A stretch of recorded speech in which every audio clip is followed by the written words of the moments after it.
In tonight's episode, we're heading deep into the heart of Hanoi, Vietnam, where one of the city's oldest bridges hides a terrifying secret. This story takes place beneath the rusted steel of Long Biên Bridge, where something strange happens just before midnight. Locals say a woman waits there, always crying.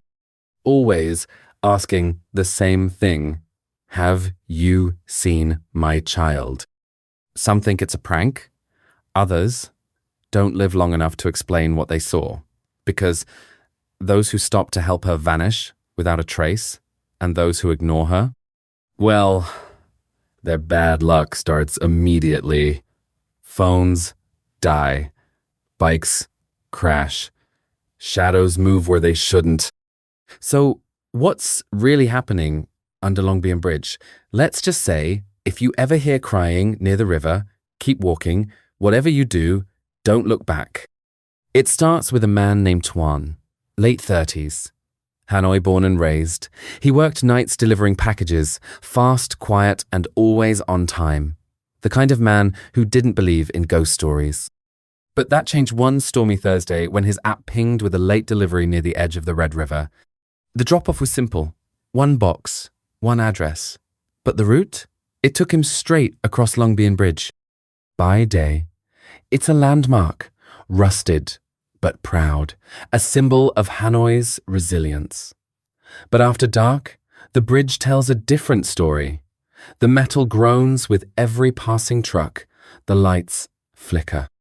The air turns cold, like it remembers something it shouldn't.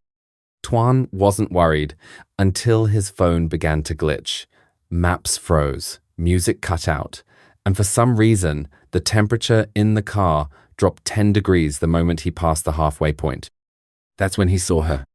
Just ahead, near the guardrails, a woman standing alone, back turned, soaked to the bone. She wasn't waving, wasn't signaling, just standing there, sobbing. Then she spoke. Have you seen my child? Tuan's foot froze above the brake pedal. What would you do? Before we go further, just know this. Everyone who hears her story becomes part of it. That's how these things spread. Like the old chain emails. Forward Ita, she finds you. So if you're still watching, don't take chances. Subscribe now. Because the weeping woman under Long Biên Bridge, she's still out there. Tuan didn't stop. He told himself it was just a trick of the light, some drenched pedestrian waiting for a ride. He tightened his grip on the wheel, eyes forward, and drove past her without a second glance. But something followed. First, it was the silence. The usual hum of the engine seemed muffled, like the bridge had swallowed the sound. Then came the static. Not from the radio, it was off. The noise came from his phone, which flickered on by itself and displayed a message he didn't recognize. One word, in Vietnamese. Jupe. Help. He glanced in the rearview mirror. Nothing, just the flickering lights of the bridge stretching behind him. But the air in the car felt different now. Thicker, heavy with dampness, as if he'd driven through fog. Though the night outside was clear, the windows began to fog up. Tuan rubbed at the windshield with his sleeve, but his hand came away wet, like he'd touched river water, not glass. Then his phone lit up again. This time, it was a notification from his delivery app. Pickup rescheduled, 11:59 p.m. Location, Long Biên Bridge. He hadn't accepted a new job. The app shouldn't have been open. And yet, there it was. He slammed the brakes and pulled over, heart pounding. There were no other cars, no lights, no sounds, except the soft creak of steel and the occasional splash of water far below. He stepped out for a breath of air. But before his feet even touched the pavement, he heard it again. Behind him, soft, broken, crying. Have you seen my child? Tuan spun around. No one was there. Just the empty bridge, the echo of wind scraping over rusted beams, and the faint glimmer of the Red River far below. His breath clouded in the air. Too cold for summer. He got back in the car, locked the doors, and hit the gas. But as the tires rolled forward, the engine sputtered, lights dimmed, Dashboard died. Total power failure. The car coasted to a slow stop near the far end of the bridge. He tried to restart it. Nothing. Then his phone lit up again. But it wasn't the app this time. It was the front camera. Recording. And on the screen, for just a split second, he saw her, sitting silently in the back seat. Her face still hidden behind that curtain of wet hair. He turned around so fast he hit his head on the steering wheel. The back seat was empty.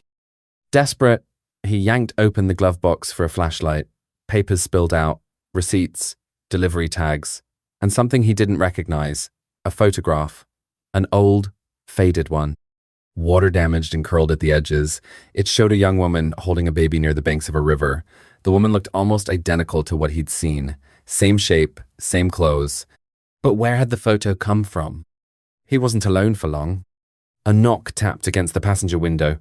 Not sharp, soft, like someone politely asking for help. A man stood there, middle-aged, eyes wide with fear.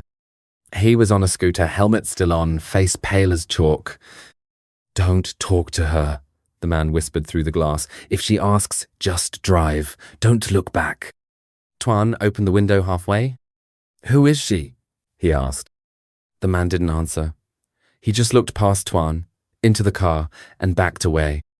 Then he took off into the night without another word. Moments later, the car lights flickered back on. The engine hummed to life. But something had changed. In the side mirror, Tuan saw tiny, wet footprints on the backseat floor.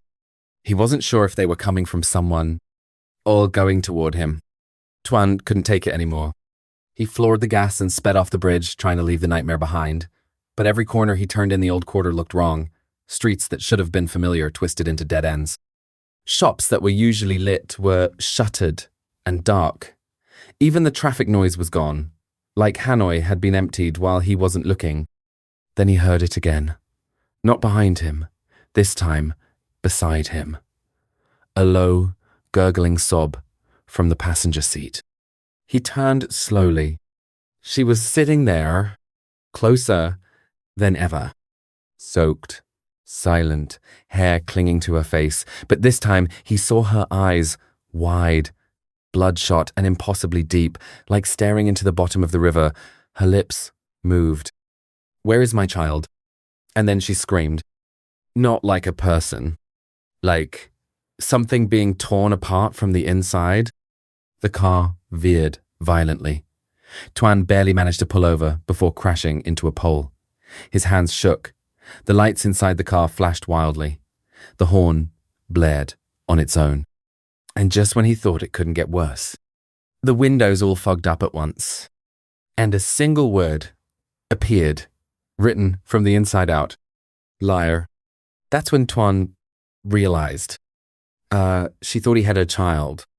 Tuan scrambled out of the car, heart racing, breath sharp in his throat.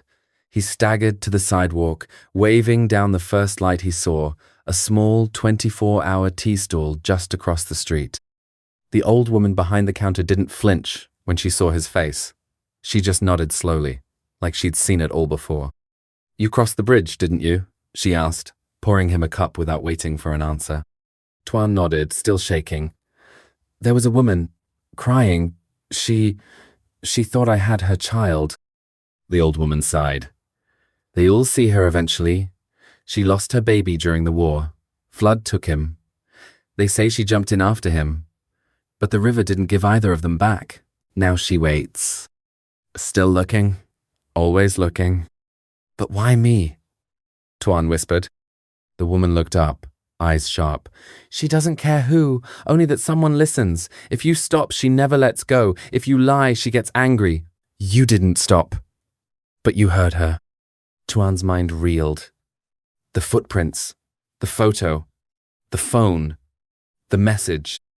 The woman leaned in, voice barely audible. "She's not just haunting the bridge anymore. She's using it to spread." And then she said something that chilled him more than anything else that night. "You should check your phone. She usually leaves a parting gift." Tuan didn't want to look, but he did.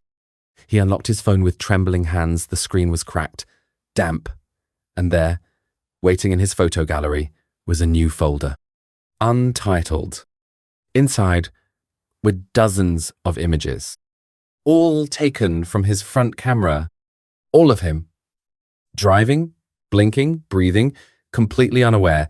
And in every single photo, she was there, sitting beside him or behind him, or just barely visible in the reflection of the window.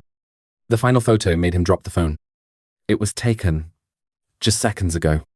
He was standing at the tea stall, and behind him, barely a foot away, stood the woman, her hand reaching for his shoulder. He spun around. Nothing.